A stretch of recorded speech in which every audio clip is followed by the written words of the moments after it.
Okay. I'd like to welcome everyone to the September 21st, 2020 meeting of the Delaware County Board of Commissioners with the honored leaders from the law enforcement community here. Sheriff Martin, would you lead us in the pledge? I pledge allegiance to the flag of the United States of America and to the republic for which it stands, one nation, under God, indivisible, with liberty and justice for all. Thank you, Sheriff. All right, introductions. I'm Jeff Benton, President of the Board. To my right is our Vice President, Gary Merrill, and to my left is fellow Commissioner Barb Lewis. And Jennifer Walraven is running the show this morning, so we can begin. Resolution number 20-830, in the matter of approving the electronic record of proceedings from regular meeting held September 17th, 2020. So moved. Second. Discussion, vote. Vote on motion 20-830. Mr. Merrill? Aye. Mrs. Lewis? Aye. Mr. Benton? Aye.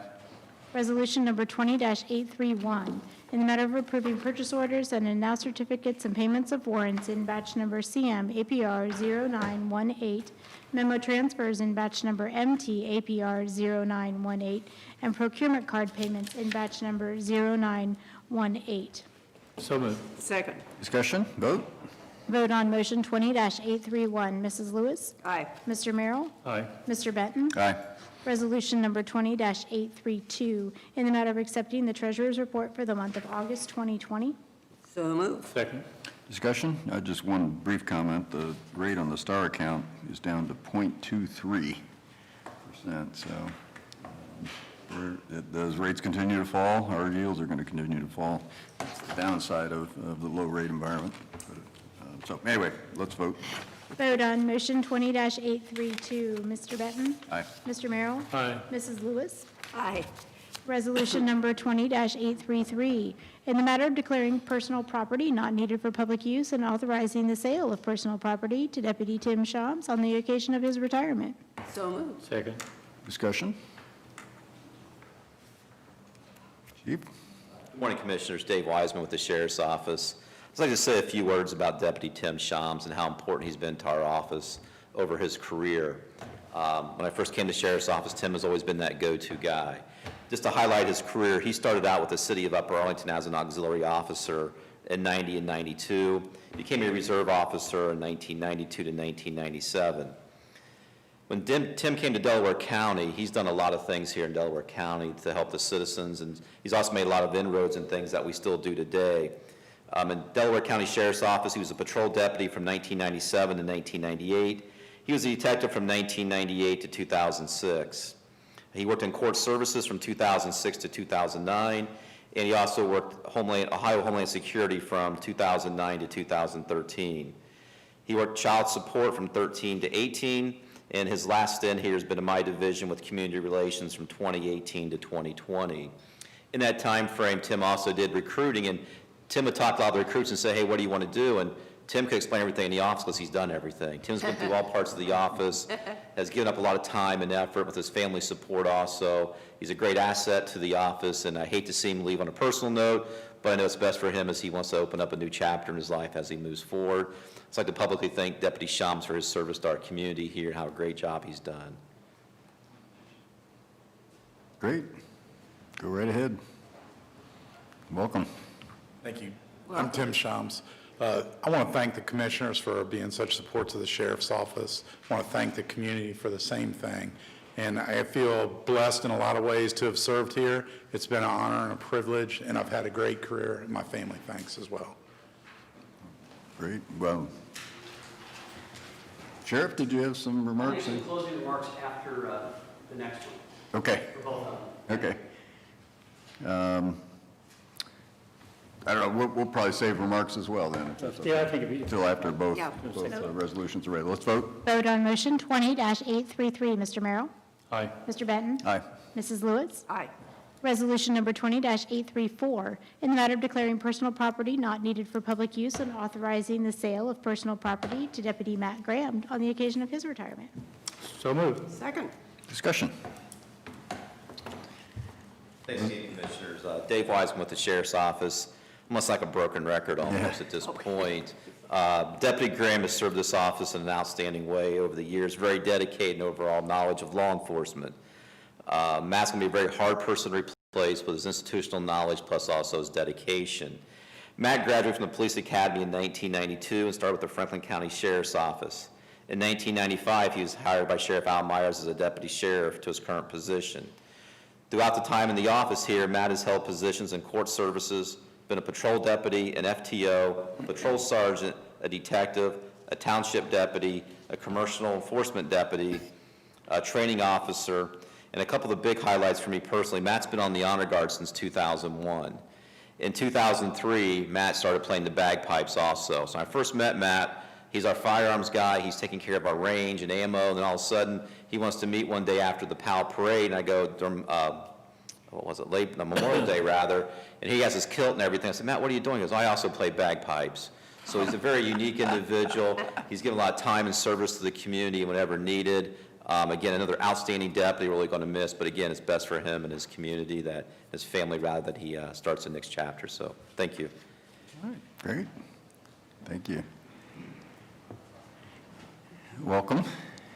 Welcome. Thank you. Honorable Commissioners, my name is Deputy Matthew Graham, and one thing about going second is everybody steals your thunder. So along the lines of what Deputy Shams spoke to, I also really, from a ground-up perspective, I do appreciate the support the commissioners have given us as a sheriff's office. It's really important to our people, especially nowadays in the current light where law enforcement isn't always held in the highest esteem.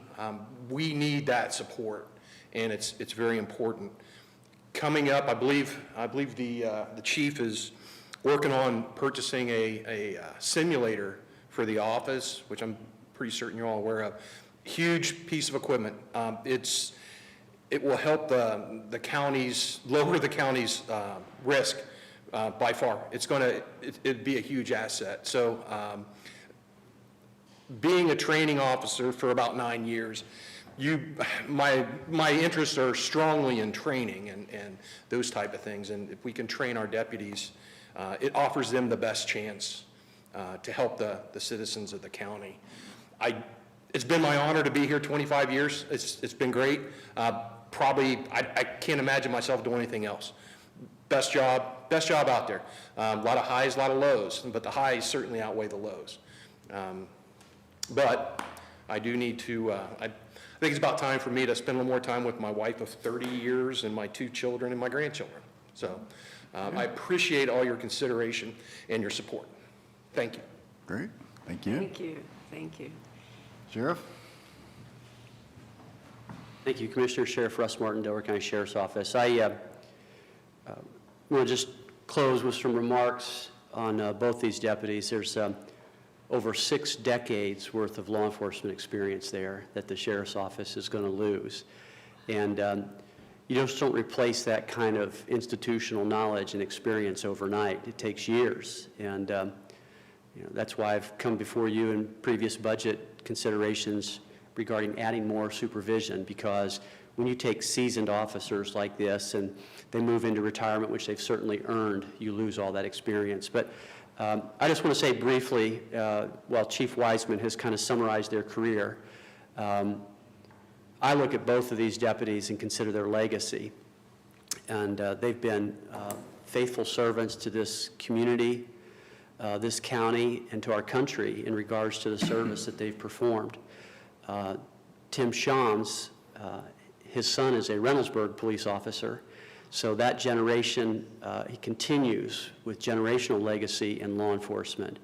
And Deputy Shams has truly been a great representative of this profession and of the Sheriff's Office. In recent years, he's worked hard, not only for our office, but also for child support, to bring those fathers who were, and mothers sometimes, who were irresponsible and not supporting their families.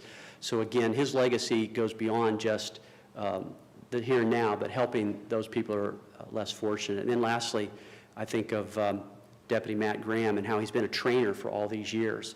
And his legacy will continue in the deputies that he has invested in and he has trained. And we hate to see both of these gentlemen go. It's bittersweet for us. We lose great experience, men that care about this profession, men that I've been honored to serve with, and but they've earned it, and for that, I'm thankful. So appreciate this opportunity to acknowledge them and recognize them. Thank you very much. Thank you. Great, thank you, yeah. We had another one about 2 weeks ago. Right. And so a lot of what we say today is probably going to sound very similar to what we said 2 weeks ago. I really appreciate the service. I think the commissioners all share the frustration that you share when we have groups in this country who do not respect and appreciate law enforcement, what they do, and that's not true in our county, and hopefully that will be short-lived and we'll get back to some level of normalcy. Thank you very, very much. I do have one compelling question. Who's going to do the bagpipes now? You're going to, Sheriff Martin, going to take it over? Or? I'm not. I moved the sheriff, playing the bagpipes. Oh, yeah, yeah. That's Well, great. thank you very much. The kilt, yeah, The sheriff in a kilt. yeah, There we yeah. go. Commissioner Lewis? any- I don't know, I'm kind of imagining Chief Vance in a kilt with his yeah. So is the tryout for the kilt or the bagpipes? I don't know, that's a good Who's the question. firefighter I know, yeah, that's what, yeah. Oh, my gosh. No, great. just, thank you so much for your service, and it's just words fail us at this time, because you've just done so much, and I think the sheriff, too, speaking so eloquently of your legacies, and I know that there are going to be some more legacies that are going to be in the future, too, no doubt. You're both very young, and you can use your experience and go for it. But thank you so much for your service to the county and to all of our residents. And we support you fully, as Commissioner Merrill said. And this nation will prevail, and so will the rule of law that you so deeply enforce. So thank you so much, though, for your service. I don't really have a whole lot to add. 23 and 25 years service to this county is a great legacy alone. Thank you again for that. Thank you, Sheriff, and everybody for making our Sheriff's Department, our law enforcement efforts such a professional, high-quality, very well-led organization, and represent our efforts and take good care of our residents.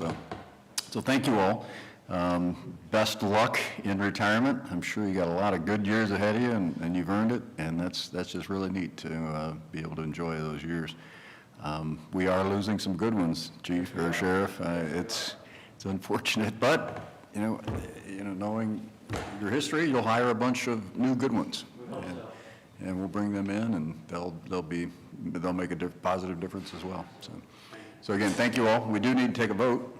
Vote on motion 20-834. Mrs. Lewis? Aye. Mr. Benton? Aye. Mr. Merrill? Aye. Very good. Thank you, guys. Thanks, Thank you guys. so much. Thank you. Good luck. Resolution number 20-835, in the matter of selling personal property to the Jackson County Sheriff's Office, Jackson County, Ohio. So moved. Second. Discussion. Good morning, Commissioners. Captain Scott Vance. May or may not be aware, 2008, former Sheriff Davis elected to start a motor unit. It's been utilized limitedly throughout the years. Currently, we've been evaluating it for the better part of a year and a half, and we just felt with risk and liability out there that it's just not a venture we wish to continue.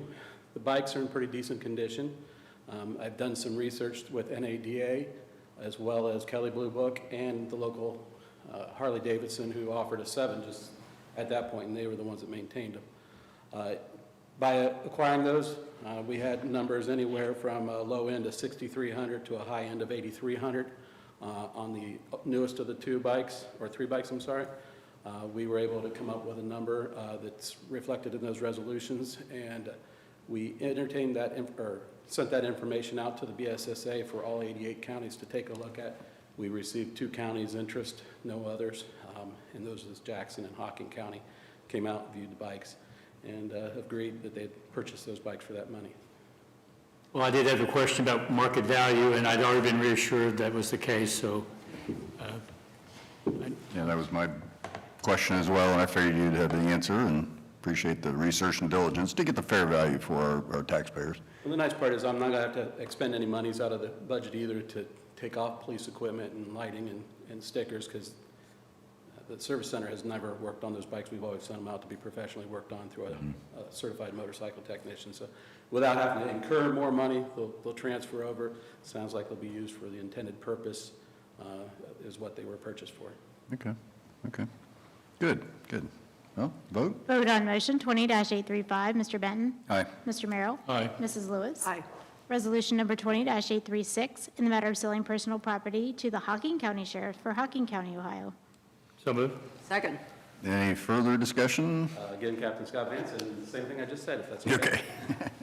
I just want to add one thing, too. As is true with both these counties, the great thing about this is that these counties can really use them with their terrain. I'm thinking of Hocking, and, oh my gosh, you know, through the hills and the forests, and, I mean, they'll really benefit people who live there. I think it's also law probably the enforcement. intent behind this is Yeah, a county that might not be as affluent and well-to-do as we are can afford some good equipment. yeah, they could use the help. Yeah, it's good to repurpose them well. So let's take a Yeah. vote. Vote on motion 20-836, Mr. Merrill. Aye. Mrs. Lewis. Aye. Mr. Benton. Aye. Thank you. Good Thanks, day. Captain. Thank you.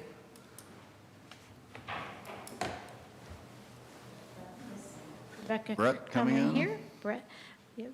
Resolution number 20-837, in the matter of authorizing the submittal of a local sponsor application to the Ohio Department of Agricultural Office of Farmland Preservation. So moved. Second. Discussion.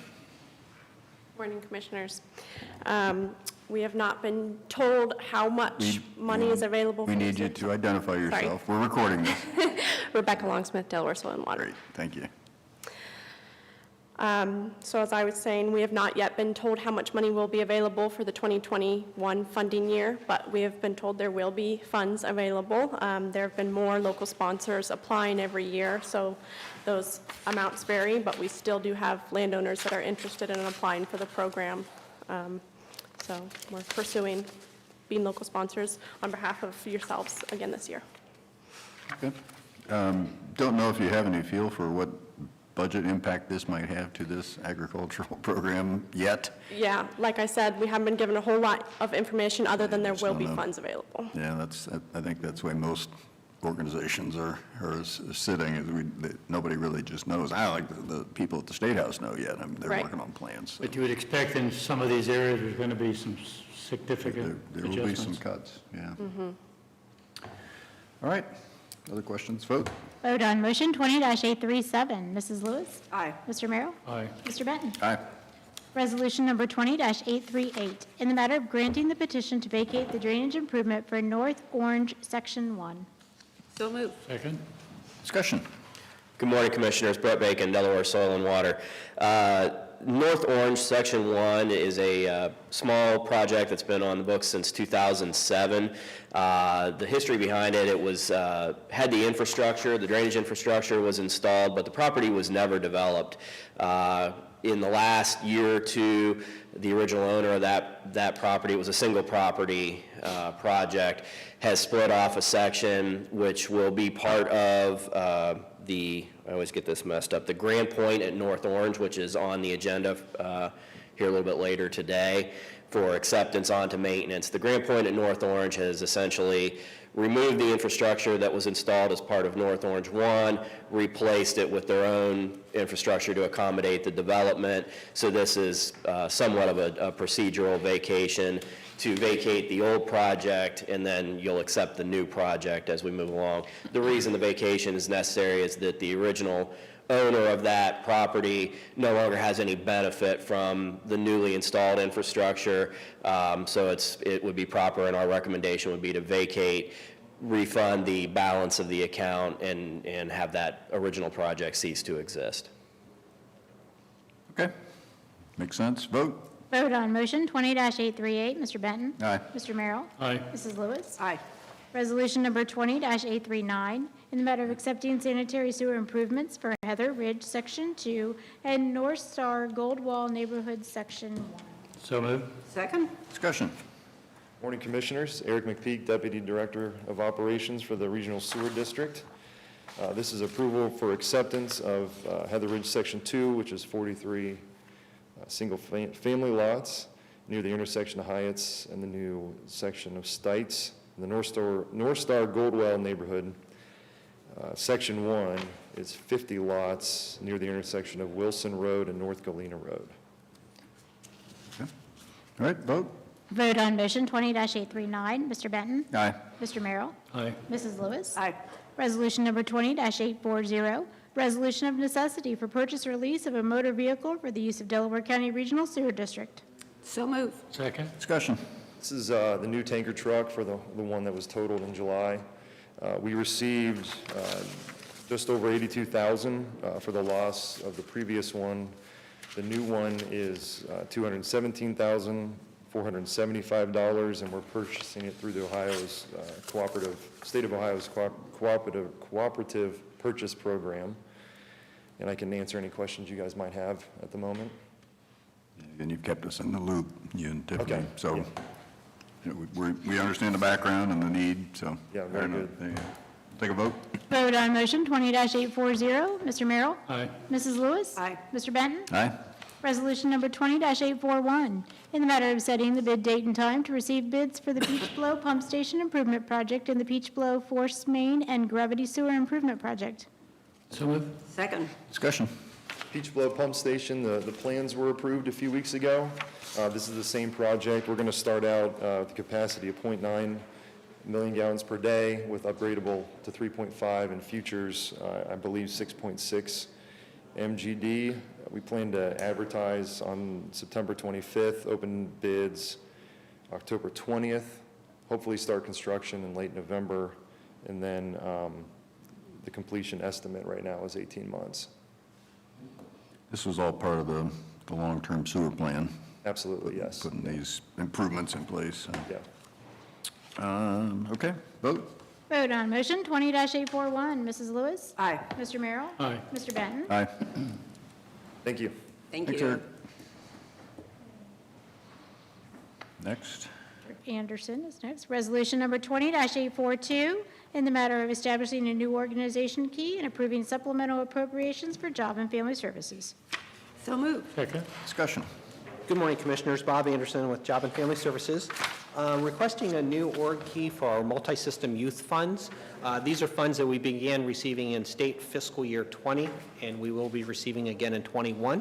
And what we use these funds in coordination with other departments such as BODD, mental health, juvenile court, and the multi-system pieces. The children that we're working with are involved with all. And this will just assist us to track the money better and also work with these other departments for the youth. Okay, vote. Vote on motion 20-842, Mr. Merrill. Aye. Mr. Benton. Aye. Mrs. Lewis. Aye. Resolution number 20-843, in the matter of accepting a donation made to the Department of Job and Family Services. So moved. Second. Discussion. And we are happy, Delaware Pediatric Dentistry donated 48 blankets and 400 reusable bags for a value of about $1,449. And we're happy to accept those and use those for our children placed in foster care. Okay, very nice of Delaware Pediatric Dentistry to donate that material. I'm sure we'll put it to good use. Yes, we will. Really appreciate it, so very generous. Thanks to them. Vote, please. Vote on motion 20-843, Mrs. Lewis. Aye. Mr. Benton. Aye. Mr. Merrill. Aye. Thank you. Thank you. Resolution, Mr. Boserman. Lee doing this one? Resolution number 20-844, in the matter of establishing maintenance funds for the courtyards at Clear Creek and the courtyards at Clear Creek Gooding Boulevard improvements. So moved. Second? Discussion. Morning, Chris Boserman, County Engineer. This resolution establishes the maintenance amounts for these two projects that have been constructed and ready to be undergo the maintenance period. So, glad to answer any questions and recommend approval. All right, vote. Vote on motion 20-844. Mr. Benton? Aye. Mr. Merrill? Aye. Mrs. Lewis? Aye. Resolution number 20-845, in the matter of declaring county personal property obsolete, unfit, or not needed for public use. So moved. Second. Discussion. I have a list of very old equipment that we'd like to consider disposing of through the online auction, GovDeals procedure. And all of these have served us well, but are woefully outdated, and their maintenance, they're not to the point it doesn't make sense to continue to put money into them to keep. 30-plus years for the 3 mowers. Yeah, 30 years. Boy. yeah. So a lot you look at mowing. 1996 for a dump truck. Yeah, It's 25 one of those years. that we've kept around a long time as a backup. If something goes down in the middle of a snowstorm, doesn't log many hours, but it's time. So. All right. All right, vote. Vote on motion 20-845. Mr. Merrill? Aye. Mr. Benton? Aye. Mrs. Lewis? Aye. Resolution number 20-846, in the matter of approving a ditch maintenance petition and the ditch maintenance assessments for Grand Point at North Orange. So moved. Second. Discussion. This is the second half of the action that Brett set up for you in the vacation of the ditch petition that was in place for this piece of property. He explained the development concept and layout changed significantly from what was originally anticipated, and so this would establish the new ditch maintenance fund for this portion of that development.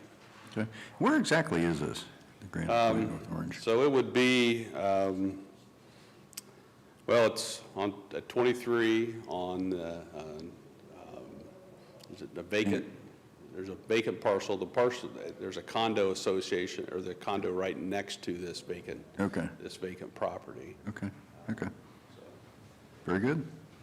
Vote. Vote on motion 20-846. Mrs. Lewis? Aye. Mr. Benton? Aye. Mr. Merrill? Aye. Resolution number 20-847, in the matter of approving right-of-way work permit summary sheet. So moved. Second. Discussion. There are 7 utility permits for consideration this morning on the summary. All of these meet our requirements for installations in our public right-of-way, and we'd recommend approval. Okay, vote. Vote on motion 20-847. Mr. Benton? Aye. Mr. Merrill? Aye. Mrs. Lewis? Aye. Resolution number 20-848, in the matter of accepting improvements within the project known as Courtyards at South Section Line Road, Phase 1 and 2, and releasing construction security. So moved. Second. Discussion. This is a condominium project that fronts partially on South Section Line Road for the development of that property. Excuse me. Apologize.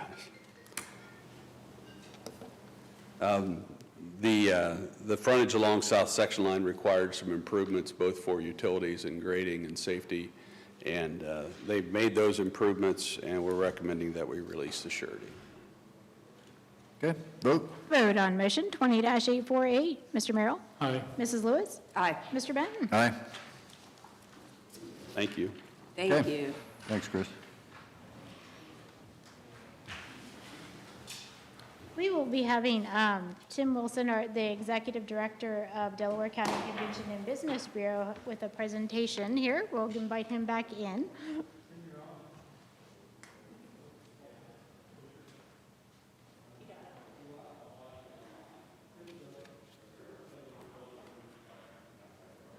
John, what's going on?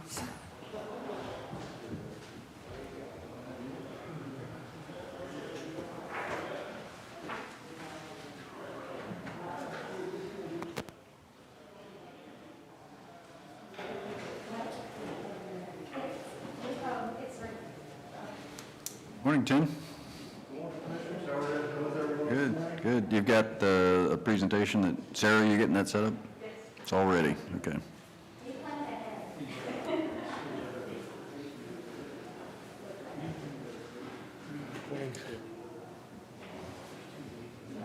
Maybe hear me Commissioner better. Lewis is out You're for a speaking second. rotor today, aren't you? So if I get out of here in time, I'll see you there. We'll You see. get to hear me twice one day, I apologize for that in advance. Good, okay.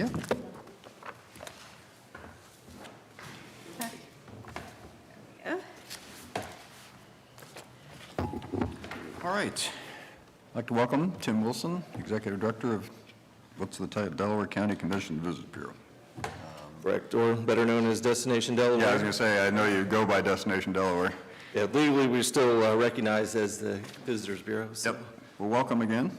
thank you all for having me and giving me a chance to present here, get the technology to cooperate.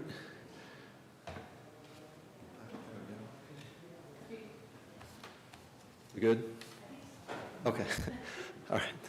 Thank you. This year, we welcomed a few, since the last update you've had, we've welcomed a few new directors. Michelle Catania, who is the Sunbury Big Walnut representative, Chamber of Commerce representative on the board. She's a CPA and now serving as our treasurer. Megan Canavan is the county's appointment to the board as communications director for the city of Powell.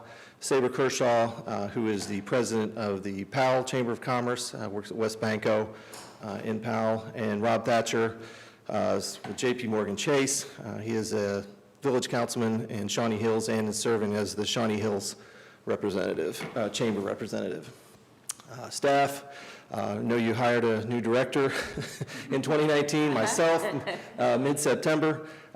It was a great week to start off. I believe it was Jug Week, so I got indoctrination into Delaware County right away. It was a great time. Certainly appreciate everybody's hospitality. We lost our staff, one staff member in November. She retired for other pursuits. We were able to work out what I consider a strategic relationship with Ohio Wesleyan University in attracting an intern.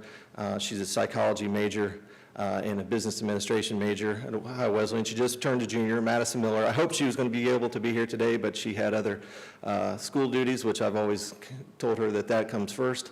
But she's been a great help to me and has certainly been an economical choice to this point. 2019 operations, we're just concluding our audit. It's been set back a few months due to COVID-19 concerns. So I'll have those figures for you when we get that back. But our transient tax revenues for 19, $327,000 and some change. Direct marketing spend was $116,000. 36% of a revenue is going to direct marketing spend. Myself personally, I feel that's a place we can have some continuous improvement there as we continue to look for ways to economize, make ourselves more efficient, reduce overhead, things like that. 2020, we budgeted 40% of revenue, and again, I'd like to see that continue to climb as we continue to find more efficient ways to market the county. Welcome Center expenses, $50,270 is 15% of our 2019 revenue was committed directly to the Sandusky Street property. When I got here, we began analysis of basically all aspects of CVB operations, just trying to look and see if any improvements could be made, where we could reduce overhead, and obviously we want to see a better return on investment for our marketing dollars. We began aggressively marketing Delaware County on social media, with the hope of driving them to our website and also obviously driving directly to the vendors and the merchants. We also, in getting to meet people, obviously being a director of an agency like this, your network is so vitally important in being new to the county. Spent a lot of time reaching out to find new strategic partners, basically reintroducing ourselves to the community, introducing myself to the community, and also began marketing with an emphasis on retention. We feel like we have a lot of leakage in Delaware County. Obviously, we have Columbus to the south. It's a huge distraction when it comes to making your decisions of where you're going to eat, where you're going to entertain yourselves. So we created some focus on social media marketing and directing that directly into Delaware County and Delaware County residents. So in order to kind of reintroduce them to some of the things that are here, we have a lot of transient folks that have moved in. They may not have had the time to explore Delaware County. They live in the south end of the county. Again, there's a lot of lights down there, so instead of turning left, they may turn right and head south, and we want to create a turn left campaign where we get them to come to downtown Delaware, the Sunbury Square, Powell, things like that. So, excuse me. So that was another point of emphasis when we're reintroducing ourselves. I shared with you the 2019 Tourism Economic Report. That's comes to us from Ohio Tourism, our partnership with them. Oxford Economics puts this together for us every other year. As you can see, Delaware County's tourism impact dollars, $1.6 billion, and I have million in there. It's $1.6 billion. Well, yeah, it's 16. I'm sorry. That's up from $1,400 million in 2017. Wages at $327 million. Taxes, $191 million. $93.5 million of that was state and local taxes. Unemployment numbers at 11,989. Delaware County still, as you have a chance to peruse that, Delaware County still remains in the top quintile for the state. Ourselves and the 17 other counties are ranked in that quintile for economic impact.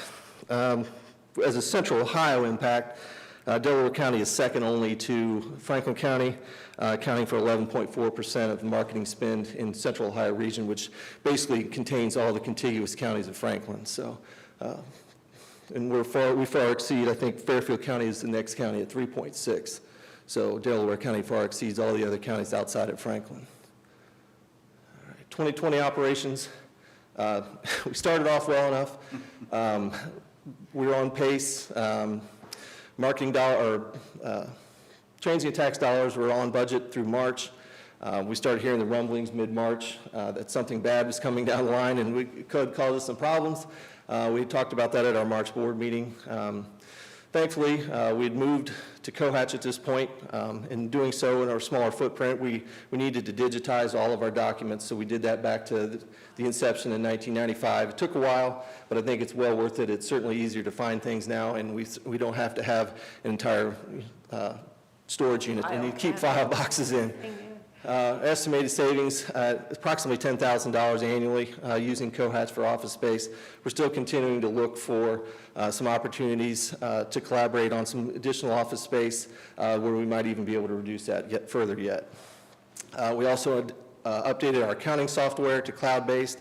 This allows our treasurer read-only access in real time from anywhere. Same with, we could allow our chair to do the same if they wanted to do. So we felt like that was allowed us some additional flexibility when we moved to a different office space, and then obviously additional oversight. Visit delohio.com, our website. We're currently being revamped. We were in a proprietary template with the company we were using. Didn't allow us to update a lot of things. We had to submit updates to them to put them on the website, which made it very clumsy. We'd like to be more dynamic in our presentation, seasonalize it, but every time we did an update, we'd have to pay for that service. So this is going to allow us to update things in-house and to the minute. So we'll be able to change the content more regularly.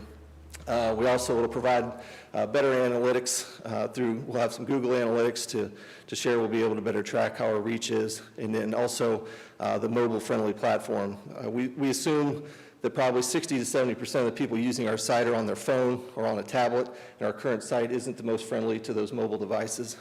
Also, it provides additional ADA access. That's kind of a gray area right now. They're all trying to figure out what exactly that means, but it'll create subtitles and bigger lettering and some things like that, so that folks that do have any kind of a problem using the website will be able to do so more easily.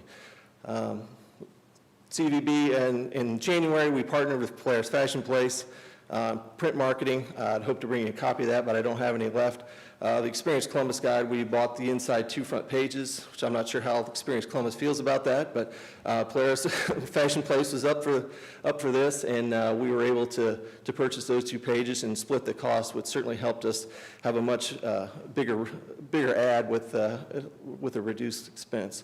Also, Nocterra Brewing Company, Powell, we're featured on the front cover of Ohio Magazine, which is kind of a feather in the cap to Delaware. There's obviously a lot of microbreweries and things in the state of Ohio, and to have them featured was a pretty cool experience. Excuse me.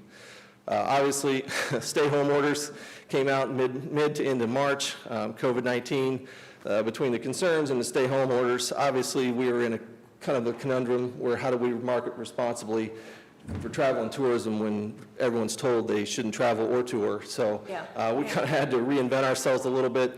Hotel stays started falling drastically, obviously, as business travel and conferences and things were canceled. Revenues, we're running right now about 30% of 2019's tax revenues. That began about April. It started falling off considerably. Obviously, our immediate concern was just putting ourselves in survival mode. We want to make sure that the entity is able to weather the storm and come out of this. We never dreamed it would last this long, but we're still in a decent financial position in order to get out the other end. We did get a little bit of relief from the EIDL loan funds, but the 501c6 entities were not eligible for PPP, which is a little disappointing. So obviously our efforts earlier in the year, we were cutting expenses significantly. We didn't overextend ourselves with contracts and things.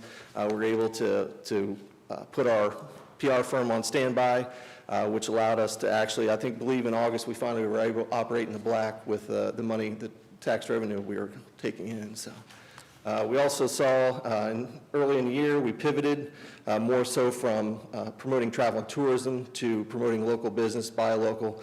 We could see quickly that without people traveling, a lot of our local small businesses were going to struggle. So we wanted to obviously work and help promote that. And as the restaurateurs and things shifted to carry out and things like that, we ran some marketing pieces on that. So, our partnership with DCFA, Delaware County Communications and Economic Development. We created a Dell Community Project. It was a series of Zoom videos. We spotlighted local businesses and kind of what they loved about Delaware County and some of the adaptations they'd made to deal with COVID, basically to increase consumer confidence. We produced 12 videos. Had a reach over 70,000 and views of 46,000. Excuse me. Sorry. That's a pretty significant engagement rate for anything on social media.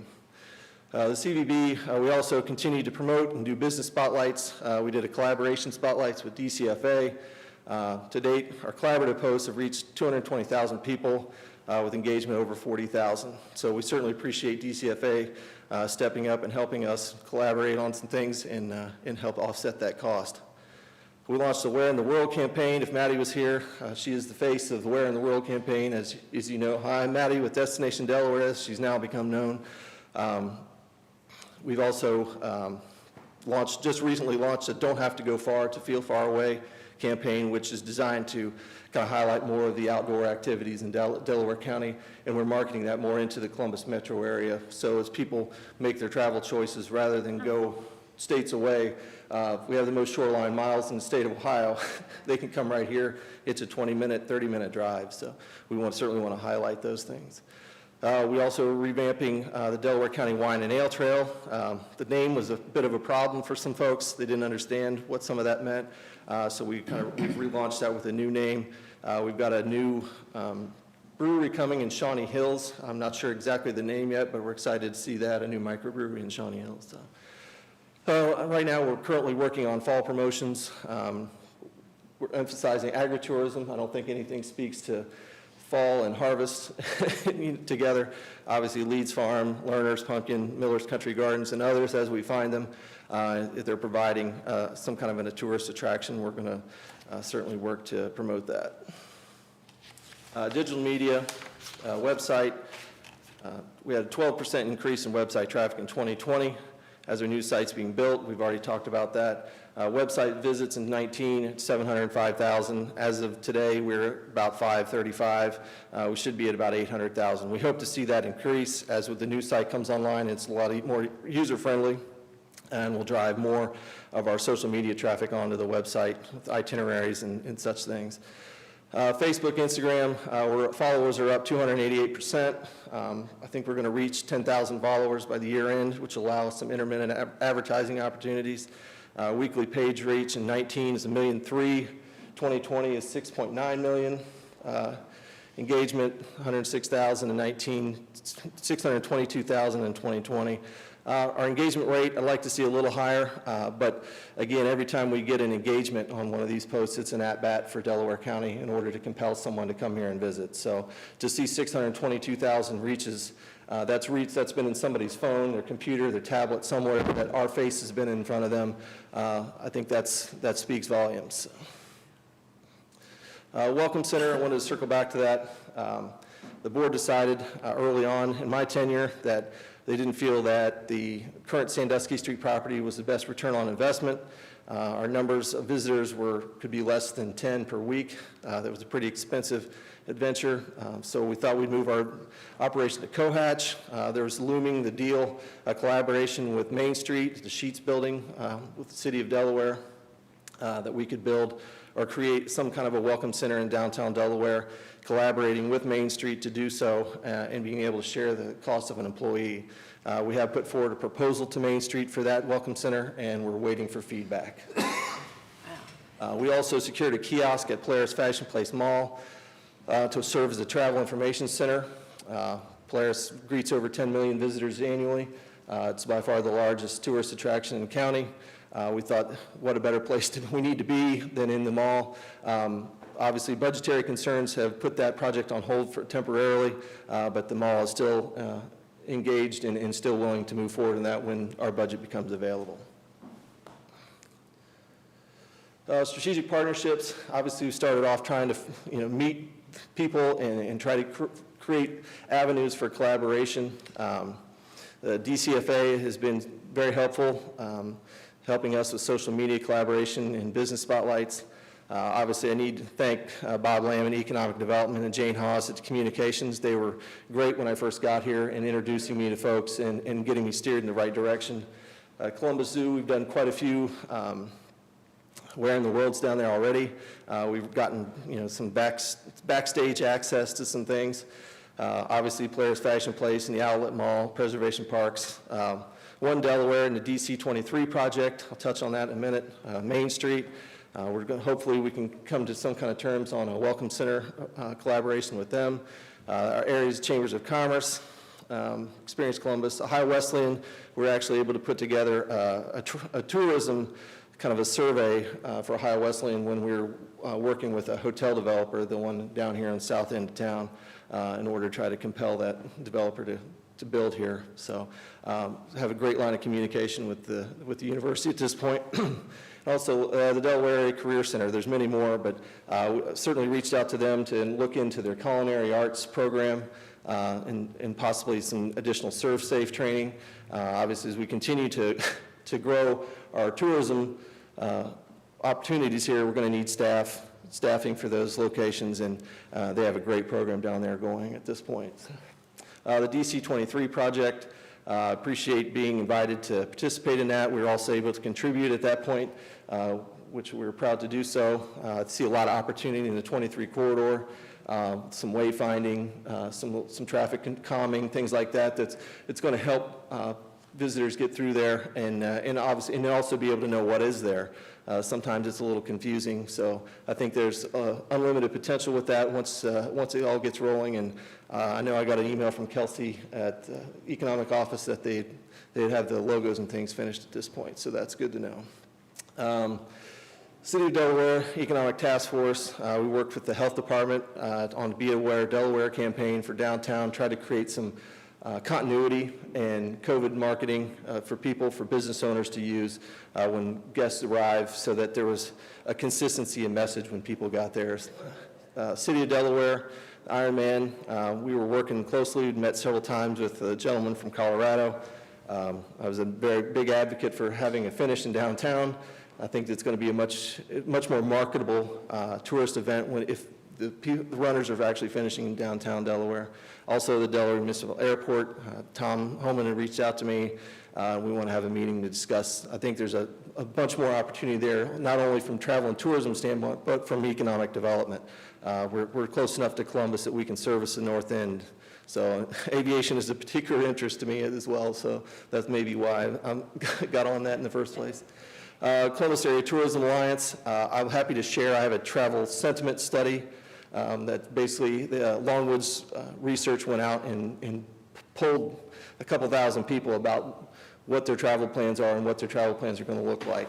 They're predicting probably a 70% recovery by 2021 in the travel industry, which may be better than we thought. We didn't think it would drag on this long, but maybe 100% recovery by 2023. So it's going to take time, but we'll get there. I mean, we're still alive, we're still kicking.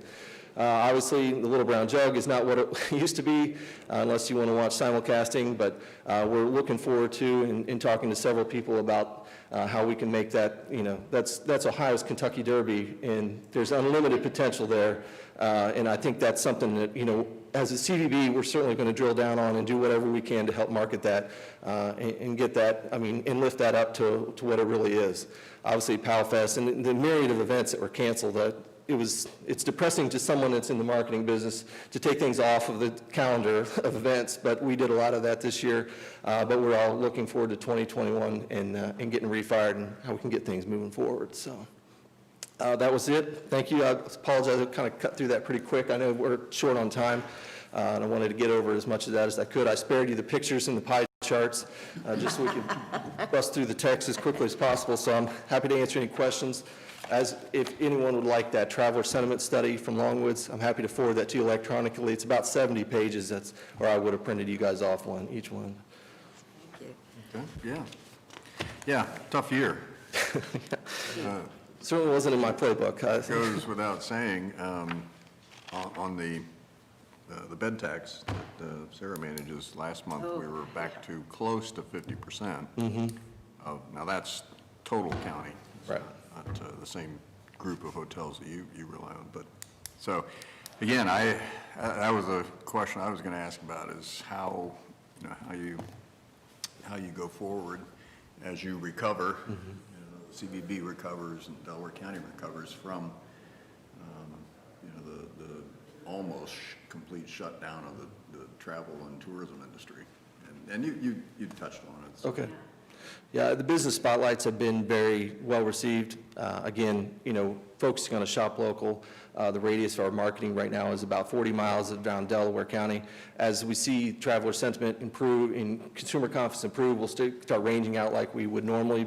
We would normally be marketing mostly to outside of Delaware County, but now, we're really turning our focus inward to make sure that we're keeping people home for lots of reasons, but now especially since it's, we really need to focus in on shop local and make sure these folks survive. I know I've talked with Bob Lamb and DCFA, we're talking about doing another holiday, a holiday shopping promotion in order to, same reason, just to make sure. The merchants are already getting nervous. When you talk to Tanger and Polaris, there's businesses they're not sure going to make it. People have transitioned to online buying. Where's that going to leave the mall, and where's that going to leave retail? So that's our, brick and mortar retail. So it certainly is a concern to us as so many people visit the county because of that fact. So we're obviously going to do whatever we can in pushing that forward. So I think you've done an excellent job then with your outreach with social media. And during the pandemic, too. This is what, people are online more than ever. And so that was great. And your move to Cohatch also, and your partnership with Main Street Delaware. And beyond that, you've gotten around to a lot of other groups, too. If not physically, virtually, and your contacts, are really great. I think you've done a great job. thank you. Yeah, it's been quite a first year for you. It's Well, been, it wasn't exactly the way I had it planned out, but, that's, when life gives you lemons, we make lemonade. So. But again, you're building relationships for the long run. You're setting yourself up from a branding, from a marketing standpoint to bounce back as things do recover. Yeah, I think we'll be positioned well on the uptick. We'll be ready for them and welcoming. A lot of the hotels have taken this opportunity to renovate and refurbish and things so that when we do see the shift, we're not taking rooms offline to renovate. If you can stand to do it now, now's the time to do it. We saw a lot with a lot of restaurateurs down along Polaris Parkway. They just shuttered the place for a couple of weeks during the shutdown, renovated and reopened when they were able to. So, they were trying to make the best of the situation as well. thank you. Yeah, thanks for the update. Yeah, this is Yeah, sorry for the speed. I had to kind of cut through that. But I know there's a lot, and I don't know what kind of a frequency would be acceptable to come back, but maybe a similar update, maybe quarterly, so I can get through it and we can take a little deeper dive into some of the aspects, and I'll have to cover. That was an entire year's worth in 10, Sure. I hate to think how long it took me, I apologize. 15 minutes, yeah. Great. But yeah, Good to see you've been busy, you've been Yes. proactive. using social media, using, you know, the whole, using internet positively, building relationships with all the third parties that you should. It's great to see, because that'll pay off in the long run as well.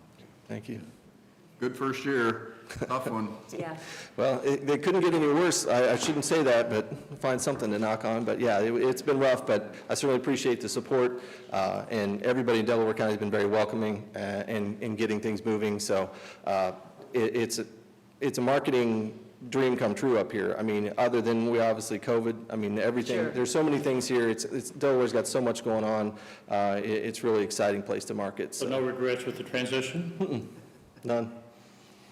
So again, I think the thing that you represent the whole county, and you're obviously trying to do that, and I think that's important because in some people's mind, because you're in Delaware City, you get stereotyped with Delaware City tourism, and that's important, but the whole county's important. Absolutely. Yeah, I just had a great meeting with Tracy Kovach, the new director at Sunbury Big Walnut Chamber of Commerce. So we're looking forward to fostering that relationship John and I had formed, you know, initially. So again, yeah, Pam and Powell, and just continue to move forward, but across the breadth of the county. And I believe he's speaking at Rotary today. Yeah, I don't know how I got double booked today. I apologize, Commissioner, you're going to have to hear from me more than once today. Forgive me. So. Oh, Thank you very much. thank you very much. Yep. All right, Jennifer? Will bring us to item number 21, resolution number 20-849, in the matter of approving a supplemental appropriation for the law library. So moved. Second? Yeah, I'll second it. Discussion. Mike? Good morning, Commissioners. Mike Fromer, County Administrator. After the work session with the Law Library Group, the outcome was this supplemental appropriation based on the discussion, so I don't have anything else to add. I'll just make the comment. The work session went well, and I think there's an understanding of maybe some things that could have been done differently. And I'm going to vote no today, but I will abstain from the vote because I think to be consistent with how I have commented earlier in the year, I don't feel comfortable voting yes. That you what? I'm sorry. I don't feel comfortable voting in support of, for the reasons we've already talked about. Okay. Further discussion? Commissioner Lewis, anything else? I don't really have anything else. Vote? Vote on motion 20-849. Mrs. Lewis? Aye. Mr. Benton? Aye. Mr. Merrill? I'll abstain. All right, that brings us to item number 22, resolution number 20-850, a resolution requesting the Ohio Department of Health provide pertinent data relating to the total number of COVID-19 tests performed for residents of Delaware County, Ohio, to the Delaware General Health District. So moved. Second? Discussion. Commissioners, this resolution, Councilwoman Keller was here and on Thursday and presented information, and the city of Delaware passed a resolution requesting this information from the state, and we have a similar resolution prepared requesting that they provide that positivity rating to the local health district so that we can better analyze the data and understand the impact to our community. We had that algebra lesson about positivity in the denominator, so I think that was pretty clear on why the positivity rating is needed, so. Yeah, it was interesting. I read more on that, and Councilwoman Keller actually received some pushback. And I think it focused on, as I understood it, it focused on the fact that the people who were resistant thought that this was going to be the sole driver of how we would manage through the COVID pandemic. And the whole point was, no, this is another data set, another piece of information to track and use in the total plan. So I think it makes sense, and like we talked on. Yeah. I mean, we need as much information as we can. And certainly, the positivity as was demonstrated by the algebra. We've known this for a long time. Getting that denominator is extremely important. We've been asking for it. I know the health departments have been asking for it, and we haven't been able to get it. So I think it's time. It's past time. I think a little sunshine on this will be beneficial to all of us. Best example is, I'm sure you've read about what happened in Nashville with the Democrat mayor down there basically lying about the numbers that cost the restaurant business and the bars all summer because the numbers were being misrepresented. So the more information we have, the better. And when you hear examples like that, when people read it in our county and our state, they start questioning Sure. part of what we share or don't share. So the more we share, the better. And I thought Lisa did an excellent job last week in presenting, and did. and I think this is a great step. Yeah, and again, hopefully this will cajole the Ohio Department of Health to get this information to us. I mean, they do gather the data, but for whatever reason, they're having a hard time presenting it. And again, it's an important piece of information that we want to see, so we can monitor our plans. So yeah, it makes a lot of sense, I think. So let's take a vote. Vote on motion 20-850. Mrs. Lewis? Aye. Mr. Merrill? Aye. Mr. Benton? Aye. Administrator reports? The only thing I wanted to briefly touch on, Commissioners, I attended the State of the School Chamber meeting last week. I know a couple of you were in attendance as well. It was very interesting to hear about how the schools have prepared for coming back in these hybrid models, except Big Walnut being full-time. And, what I wanted to, just kind of mention to you guys and have it said, I think there was a lot of people concerned. We had a big spike of cases around 4th of July, and I think a lot of people were looking at the going back to school as another potential situation. And the numbers that the school superintendents were reporting, 2 or 3 of the schools didn't have any cases, and one had, I think, 3. So kudos to the school districts. I know that they were having a lot of feedback from the residents, a lot of hesitation. And when you hear, Superintendent Rafe talk about 1,800 high school seniors in a building at one time, or high schoolers in a building, that was something to be concerned about in going to that hybrid model, so they didn't have that type of. But anyway, I just wanted to mention that. I think they've done an excellent job, and because as we all know, if the numbers went up, that would impact our economy and how we would approach business and things like that, so. It's important to get that word out. State of the Schools presentation was very different this year. It was virtually entirely on COVID and how they're reacting and how those schools are going, the online, it was very interesting.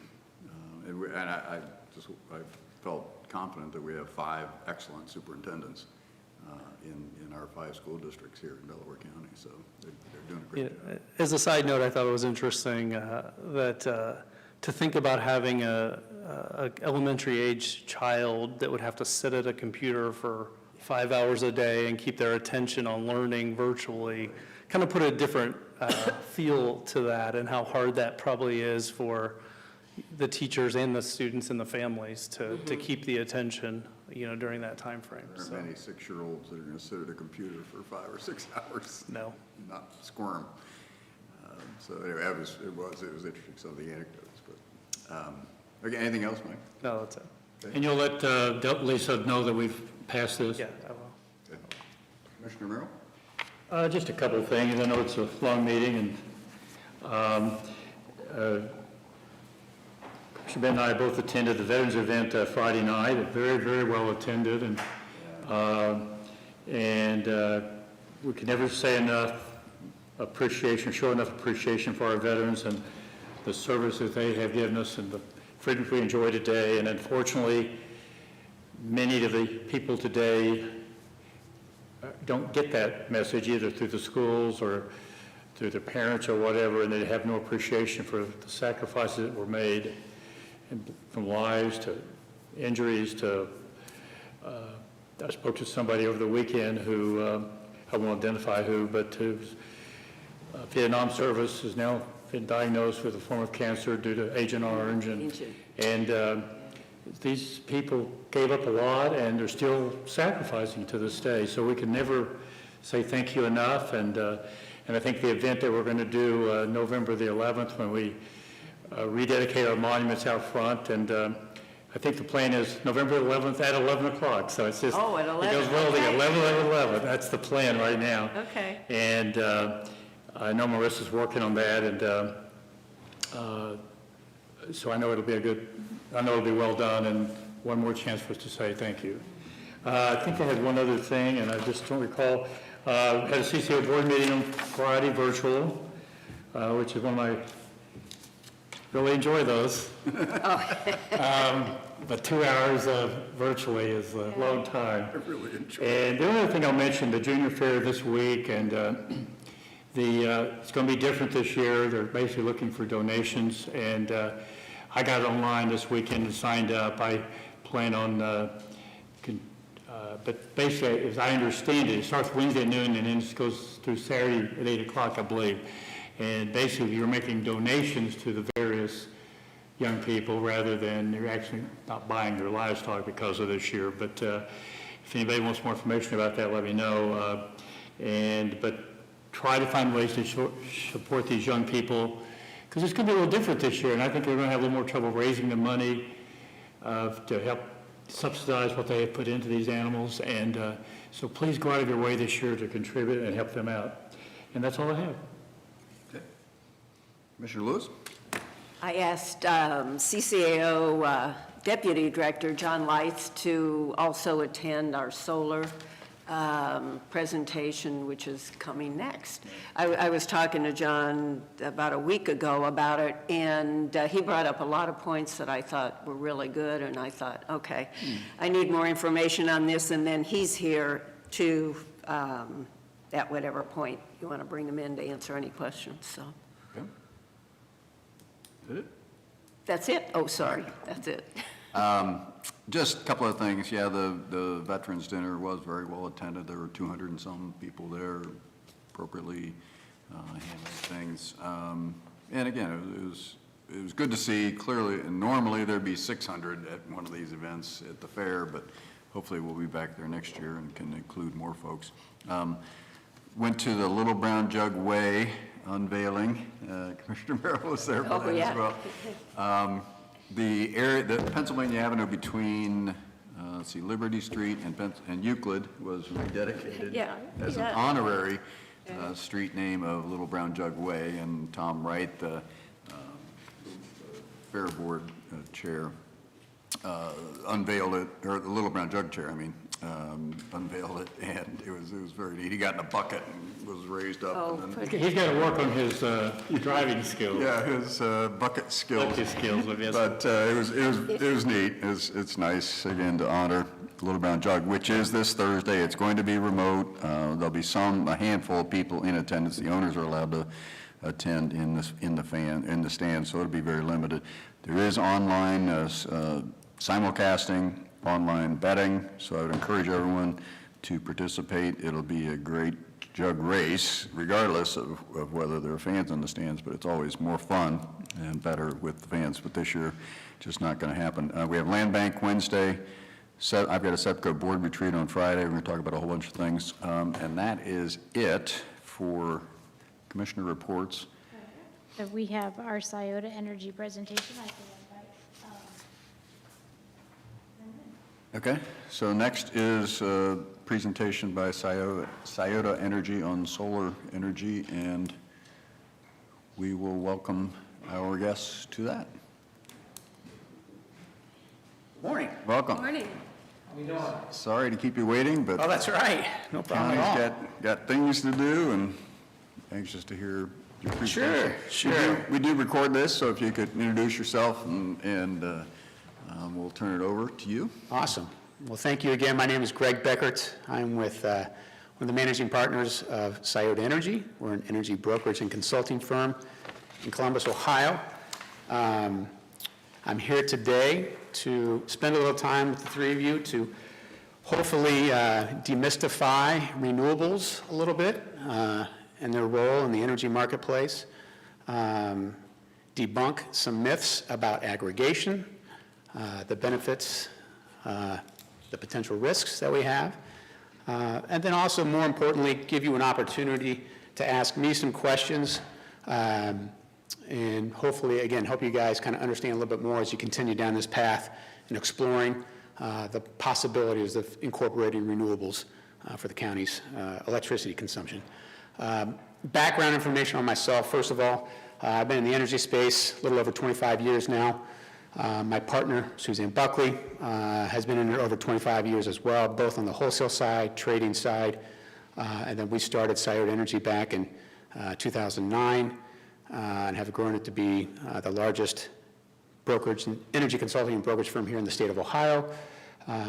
Multiple customers that we have, from the largest to the smallest consumers of energy. As you're probably learning as you guys start exploring this, our industry does a great job of really confusing people and trying not to, try to hold the cards as close to the vest as possible. Fortunately, that's where we've been able to do our job really, really well, and really helping our clients understand, how things work in this marketplace. We have been the energy advisor for the county since 2015. We work with John Melvin and helping him kind of understand, what are the options as they work in the marketplace, and to best guide the county through its purchase of energy, as it's probably one of their bigger expenses from that standpoint. So let's start with renewables itself. As I said, 25 years in this industry, we've seen a tremendous growth lately in regards to renewables and the role that they play in the marketplace. You look back to the very beginning, back in the early 90s, they really didn't exist. And slowly things have been changing. Part of that is cost. Part of that is appetite of the consumer. But it's always what we always see with our clients is this balance of the struggle between a fiscal responsibility and a social responsibility. And so you have the social responsibility of, I need to do right by others and by, Mother Nature and try to reduce our carbon footprint. But then the other is, I need to do right by our constituents and make sure that our costs are the most economical as possible. And what we have traditionally seen is that struggle, unless somebody, an institution, has a pillar of what they're trying to achieve, that being some type of renewable map. They want to say, this is our goal, this is our objective. If that doesn't exist, it becomes very, very difficult to justify the costs that are involved with renewables, because fundamentally, renewables will always be the more expensive path. Now, when we look at renewables, there's a whole bandwidth that we have, from the cheapest, that being RECs, where you can go out and you can say, okay, I want to counter what I'm consuming with brown power, that being natural gas or coal, with renewables. And that could be somewhere in Texas, that could be somewhere, throughout the United States. And basically you're saying, okay, I want to buy a REC, and now my consumption here is being countered by a wind farm down in Texas. We have a university here locally, that's one of our clients, and they have a mandate, they had goals of sustainability and incorporating renewables into their portfolio, and that was a way for them to do that. We incorporated RECs into the purchasing, the last round of purchasing that we did for them. That's the cheapest that you can do. And then as you move up this paradigm, you get in, or this continuum, you get into the most expensive, which is actually building some type of solar array, some type of wind farm, locally, in-state, or within a tri-state area that you can point to, and you're going to say, okay, I'm going to purchase that, I'm going to build that, I'm going to finance that over a 25-year period. That becomes a PPA, a power purchase agreement. So you're financing that project over a period of time. That's going to be the most expensive that you have out there. So you have this wide range of opportunities to look at to meet your objectives, if that is one of the objectives of a renewable or sustainable target. To give you an idea of what that spectrum is, when we look at the costs, like I said, for the university here, it was a fraction. It was a tenth of a penny. Actually, it was even just less than a tenth of a penny to incorporate renewable RECs into their purchase power price. One of our clients, a large hospital organization based out of Columbus, they were approached by somebody recently, and when we looked and did the analytics on what that price that was proposed to them for a long-term PPA, it was just under $0.015. That's what they had there, so that you're adding into your cost of power to meet these sustainable goals. University had a target. They had, defined goals and objectives. The hospital organization did not. And that's where, the university say it makes sense. This is a very low-cost impact. We reach our goal, and we're keeping our fiscal responsibility while also achieving the social responsibility. The healthcare system didn't have any goals or targets. It was nothing more than an option. What does this mean to me from a cost standpoint? So for them to pay an extra penny for something that isn't even part of what they want to look at, they haven't developed a plan, it just doesn't make sense. And so when I get back to, typically for our clients, if it's not part of an overall arching plan, it's hard to justify the cost that you're going to look at, because no matter which way you look at, the cheapest side or the most expensive side, it's going to be more than what the current market is, normally, right? You're always going to have that. Solar programs typically are going to be over a longer period of time. You're going to have some type of escalator in there. Again, as each year goes by, you're going to have some type of price increase. If there is no escalator, you got to ask yourself, why isn't there? Because there's costs involved. So that just means whoever's financing that is pushing the risk back onto you, the buyer, and they're just going to give you a higher price to bury those escalators in there, and they'll just take the escalators out of the contract. That's typically what you'll see and how that game is played. So I kind of wanted to get, I'm very broad stroking this just to give you an idea as you think about where it comes in, but renewables will always be the most expensive route. It isn't as expensive as it was 25 years ago. It's come down, the cost to build, the material, the technology has changed, but it's still going, and it's still going to be more expensive. I mean, right now, we're sitting on Marcellus and Utica shale. It's the Saudi Arabia of natural gas. We have more natural gas entering this market. The market is suppressed. So to really beat the market and doing it with some type of renewable, it's going to be very, very tough to do. So that's the renewable side. Again, the products there. Let's talk about aggregation and what I call kind of debunking the myths about aggregation. When we talk about, whenever somebody talks about aggregation, it's under the guise of, bringing in a bigger group give them more buying power, right? So, but the problem with that is it's not telling you the truth. When we look at power prices, electricity is a traded commodity. It's like wheat, corn, soybeans. It's a financial product. New York Mercantile. You can purchase futures of that. So if you went to your stockbroker and said, hey, I want to buy a share of Microsoft today, and he says, okay, share today is $52.50. You say, ooh, it's a good buy. I want to buy 100 shares. What's my discount? It's $52.50. It doesn't change. The volume doesn't change. It's a financial product. So the myth of the more people I bring in together, the cheaper your product is going to be is a myth. What's going to change is the margin that broker is going to charge you or the supplier is going to charge you. That's what they're changing, but they never talk about that. That's the piece that changes, and it really doesn't change a whole lot. So eyes wide open, and what we have in an aggregation situation typically is not everybody, power prices are based on when you use power. You all have heard on-peak and off-peak. On-peak is more expensive than off-peak. And so when you look at aggregation, somebody's going to end up subsidizing somebody else.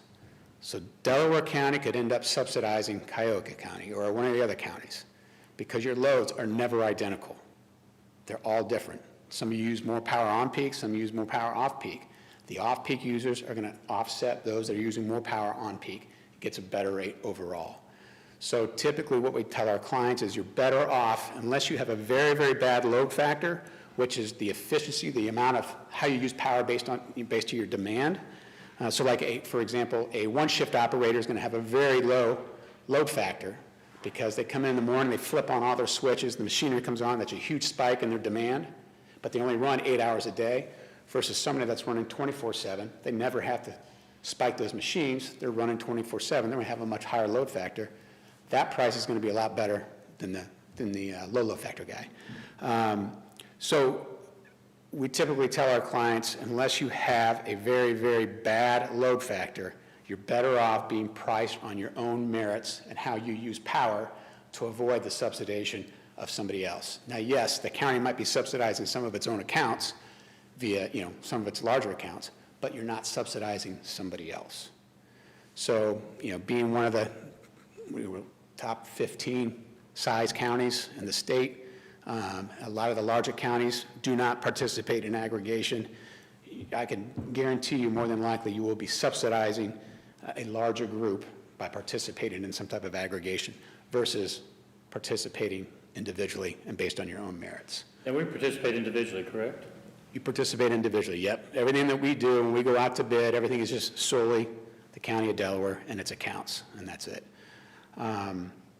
So it's just a couple of things to ponder as you look at this. If we don't have currently a map of where we want to go and where renewables fall into that map, I would say renewables probably aren't something that's going to really help us do anything because it's going to be more expensive.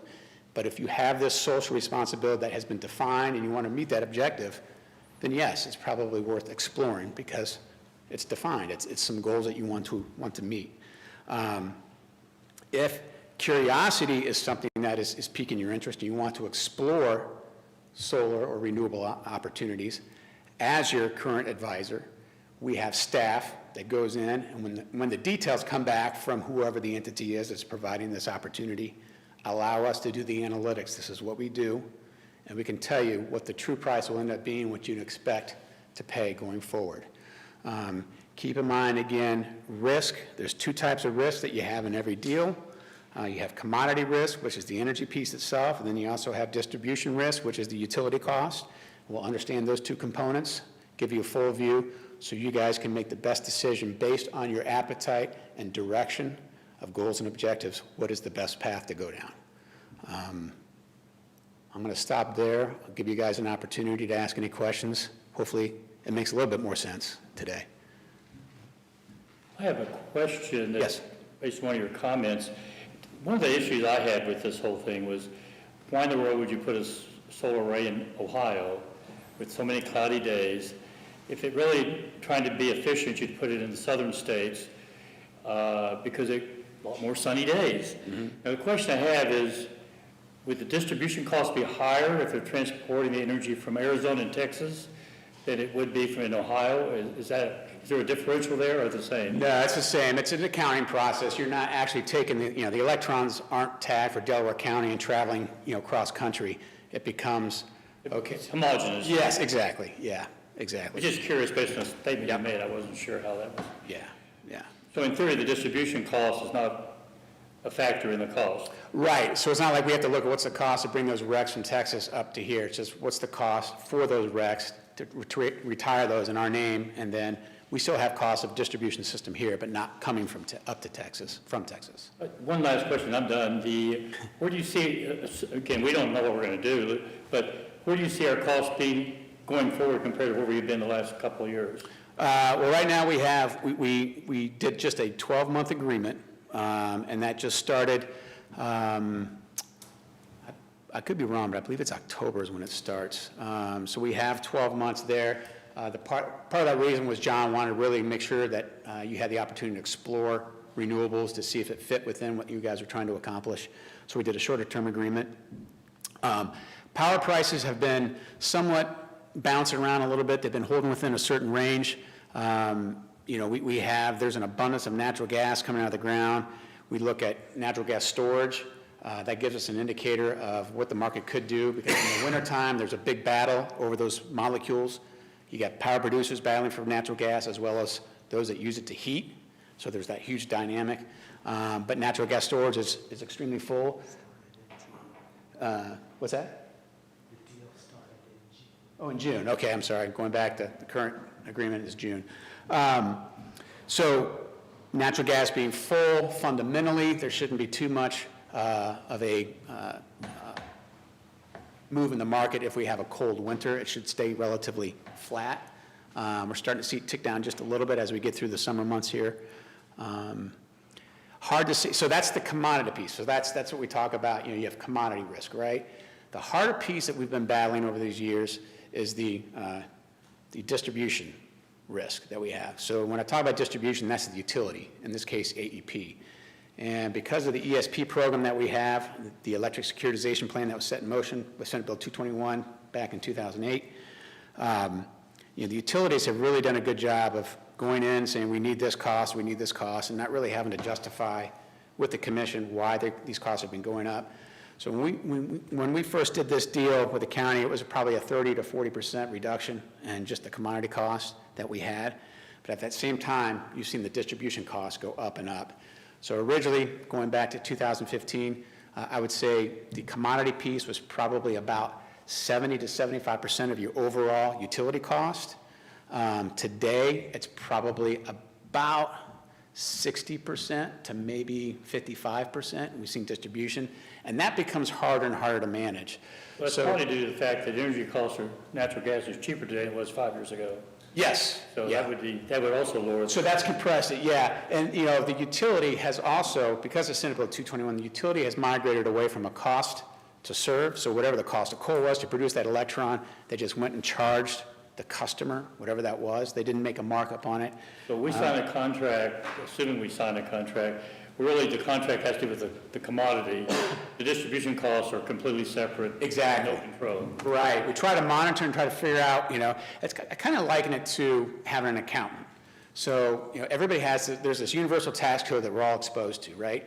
And there's different ways of handling that tax code. You as an individual, you could go buy TurboTax and software and just plop in your numbers, fill out some of the form, and it'll tell you what your tax is, what you owe.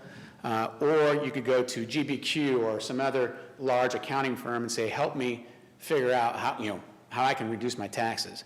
And they'll know the levers based on what you're doing to pull to maximize what your refund is. That's what we do. We look at the tariff code. The tariff is universal, just depending on what rate class you're in.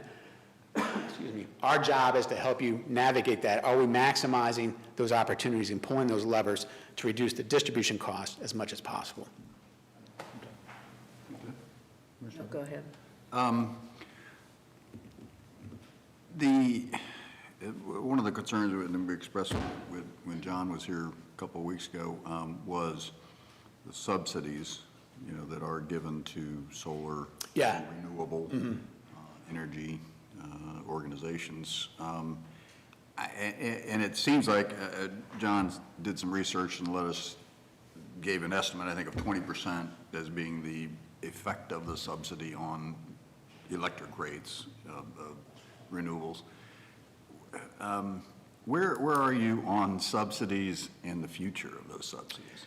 Well, those subsidies, right, were had to go away 2 years ago, I think, is roughly when it was set to be erased and eliminated. It has been extended.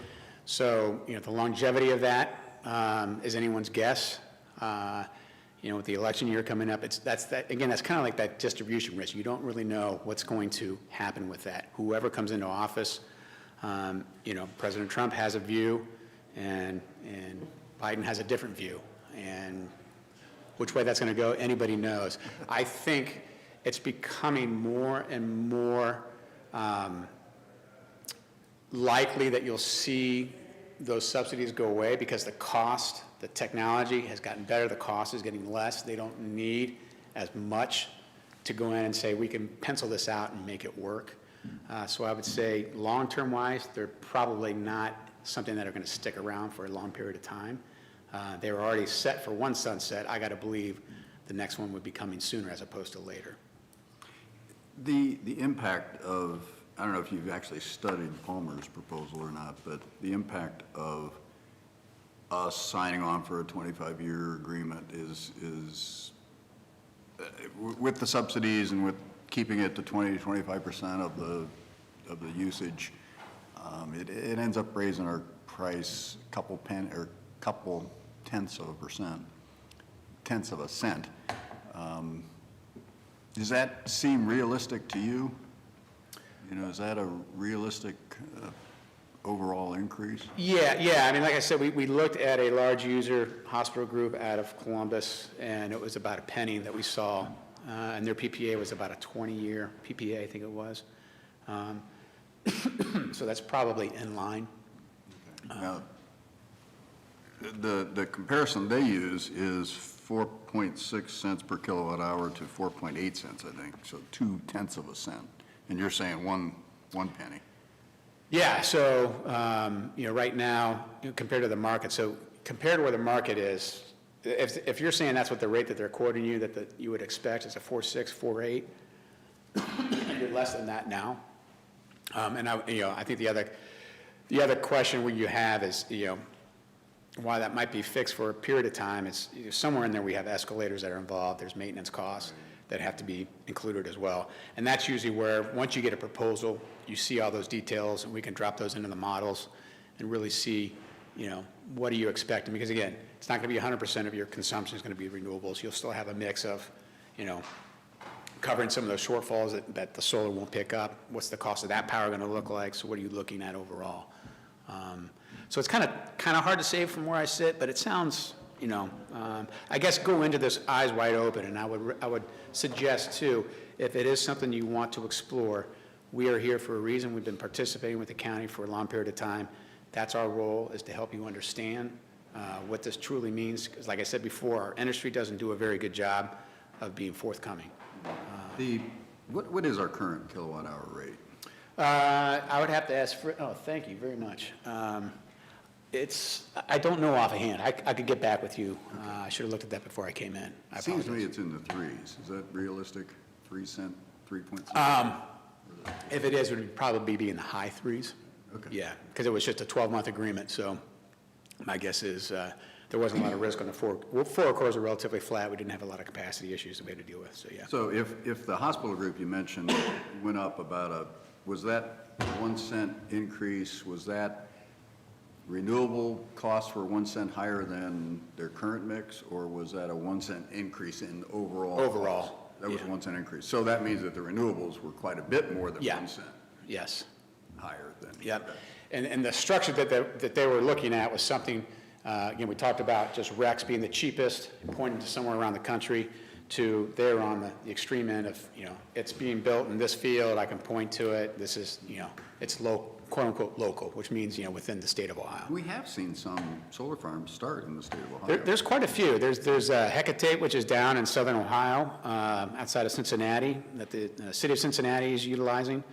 City of Columbus is in negotiations with AEP to potentially build some type of solar construct for their aggregation program, because the mayor has, again, there's another example where the mayor has set a goal that they wanted to be 100% renewable green for the city, so that, that justifies the path that they take, because it's not going to be the cheapest alternative, but it does meet the goal that they established for the city, that the mayor established.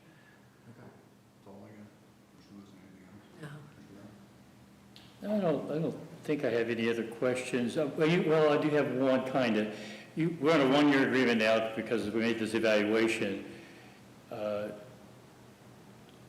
Assume we end up back, again, don't know that, but 2-year agreement's a better rate than a 1-year rate, or is it just pretty much what the rate is at that time regardless of what's your? It changes every day, yeah. But you're seeing the forward curves right now. If we were to look at it, the farther out you go, the cheaper it is. So it's what we call backward dated. So it's going down farther out. The longer? Yeah, the longer you go, the cheaper. So if you have a 3-year commitment, it'll be cheaper than a 1-year commitment? Right. But there's a point where it doesn't make sense. The risk starts coming back on us, because the farther out you go, the market isn't as liquid. So the suppliers are less likely to hedge a position. They're going to build that risk into that product, so they wouldn't take. So what's ideal? 2 years, 3 years? I would say 98% of our clients are doing 3- and 4-year deals. It's typical. Yeah. All right, well, that's it. Perfect. Didn't really have any other questions. Thank you. Thank you, Very guys. informative. Appreciate it very much. Thank you. Yeah, All right. very helpful. Thank you. Okay, Jennifer, I think. We have need to go. Oh, did you have Yeah, John, anything you wanted to add to that Yeah. conversation? I'm learning too, because I'm not the energy expert, but I made some notes and I'll run them Right. back. John, Yeah. We need you up at the need to podium. come up to the, Sorry. And identify yourself, please. We are recording this. John Lights, County Commissioners Association of Ohio. Thanks for inviting me here to listen to their presentation. I learned a lot because, like I said, I'm not the energy guru, it's just the program. So I made notes. I'll get back to Palmer, get some other information, but I have talked to Palmer. Scioto Energy is a very reputable, good representative in the industry, and I appreciated their comments like they're willing to evaluate what we bring to you. So I think that's more than fair. Okay. Very Any good. questions for me at this point, or things you want me to get answers for? I know it was kind of interesting because when John and I were talking, you made the point that Greg just made, and that is so much, it's very difficult. It's a very difficult thing to understand as far as to unbundle the costs involved, and both of you made the point, in particular, with Columbus. So much of the cost goes to the people who are advising. What's the correct word there? There's a whole bunch of different terms for it. I'll call it the manager, the administrator, the whatever, the what we do part, the Okay. commission, the whatever. Okay. But, Yeah. and those are two important components. What is the generation cost, and then what's the administration fee? Okay. And generally speaking, for contract, it's 0.1 to 0.2 to 0.3 cents per kilowatt hour, generally floating around out there. We are fixed by our energy program contract, which you already are part of for natural gas, and so our rate on facilities, or like just doing Delaware County facilities, is 0.1 cent fixed. That's it. For our aggregation program, it's 0.045 cents. 0.3 cents goes to Palmer as the administrator. 0.1 cent comes back to the government or the county for you to do what you want with. Some counties actually provided additional subsidy against the rate of their aggregation customers, and then we as the association get 0.005 cents. So that's basically our commission, and that's what the service corp makes off of this. Okay, then that's already spelled out, so. And yes, those are in our contracts. In the We have the contract, master okay. contract for being involved in the electric program, and then each one of the subcategories has delineated the specific commission amounts in there. Okay. So, and those aren't changing. Okay. Now, just for clarity, so we're all on the same page, if I remember right, the end of the month was the deadline, is that correct? We're willing to work with that. Just so we know what day we've got to make Yeah, a decision by. and we would like to know if you'd like to be in and have the load included. Obviously, the current process is we're going to put the RFP out at the end of the month. We're going to have probably 6 to 8 week bid response period. We'll evaluate the proposals that come back after that. We'll make a decision, the Energy Committee, and we have a select group of folks who really know what they're doing in this area, going to look at it. And then that's the document we'll bring to you for a final decision on. And generation cost, he alluded to the Cincinnati thing. They did 100 megawatts and got a 3.7 cents generation rate. Ours is substantially beyond that, and we figured that our per kilowatt hour rate will be below the 3.7 cents. All the documents talk about like 4.1. We wouldn't bring anything back if it was worse than 4.1. We'll see what we get. We've also had some inquiries for some potential mixed green energy, a combination of wind and solar. So it could be really interesting. Will be interesting to see what we get back. So if we would decide to go ahead, we are not signing a contract with you until we know which supplier you're going to use and. You'll know the supplier, you'll know the price per kilowatt hour, and Yeah. you'll know all the other details, yes. Yeah. So unless we would sign on, though, to be a part of this, we wouldn't get any of that. You wouldn't get the chance to do it. That's right. Okay, thank you. But if this wasn't the cheaper alternative, we could still go the other direction in December, whatever the date is, correct? I'm sorry, I don't understand, Gary. Not sign on. Right, Yeah. right. We cannot sign, right. We're not That's, you're committing right. to. Right, you're not Right. you're not committed until we show you the numbers. So if that number was higher than what we're accustomed to paying or think we'll be paying, we don't have to go forward. That was No, we're asking you to sit down and negotiate with us in good faith. That's an obligation between the association and our county Well, I members. think good faith is telling you that would be a concern I would have. If it was higher, then I probably wouldn't be interested. So that's my good faith, it's my good faith comment. We would be concerned with that, too.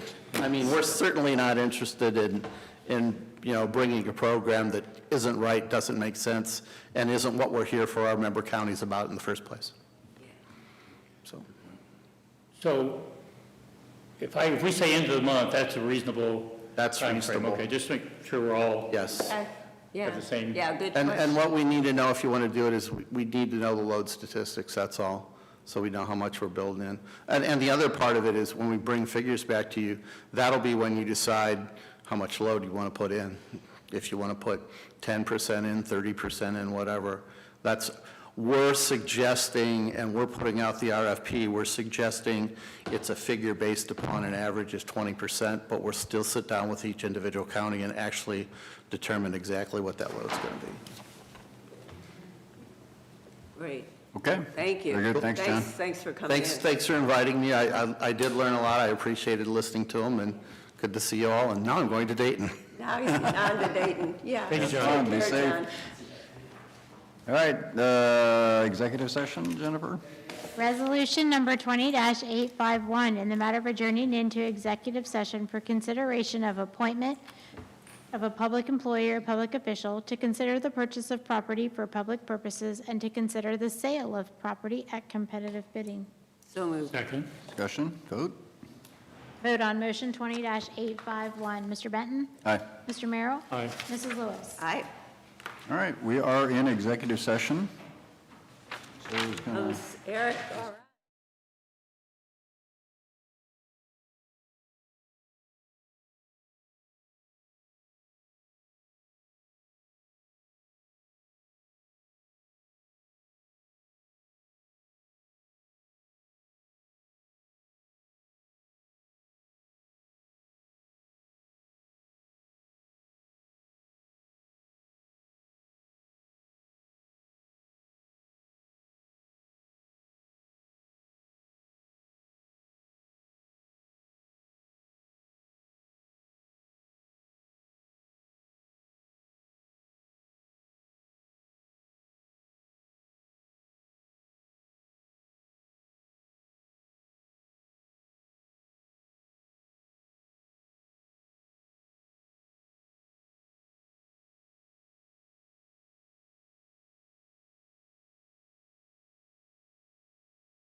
Either.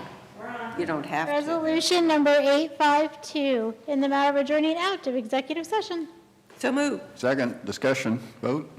Vote on motion 20-852. Mr. Merrill is absent. Mr. Benton? Aye. Mrs. Lewis? Aye. All right, with no further